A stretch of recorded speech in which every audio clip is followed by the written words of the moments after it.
काय काय विषय आहे सर? 50 करोड रुपयाचा हा पूर्ण टोटल संतांच्या पादुकाचा घोटाळा आहे असं समोर येत आहे. नेमकं आता आंदोलन कोणत्या स्वरूपात आहे आणि काय संदर्भ? उत्सव संतांचा कुंभमेळा वारकऱ्यांचा हा सोहळा खंडापूरला संपन्न झाला आणि कमीत कमीचा आकडा काढलेला आहे. तो आकडा निघाला 26 कोटी 17 लाख. हा आकडा यापेक्षा याने आकडे कमी काढलेले आहेत. यापेक्षा किमान 50 कोटी रुपयाचा घोटाळा किशोर सोनीकर या व्यक्तीने केलेला आहे. आणि आमचं असं म्हणणं आहे की हा एकट्या व्यक्ती दोषी नाही, याच्यामध्ये बरेचसे माणसं दोषी आहेत. आणि ज्या पावती उशिरा छापल्या आम्ही आकडा धरला की 1000 प्रत्येकाची पावती आपण तसा विषय आहे की माझ्या गावातच एकाची पावती 3100ची आहे.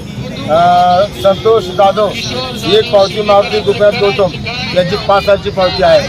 म्हणजे हा किमान व्यवहार 50 कोटी रुपयाच्या पुढे आहे. आणि म्हणून आज आम्ही गांधी चौकामध्ये धरणे आंदोलन करत आहोत. येत्या 3 तारखेला मांजरा कारखान्याच्या गेटवर आम्ही प्रचंड आक्रमक अशा पद्धतीचा रस्ता रोको करणार आहोत.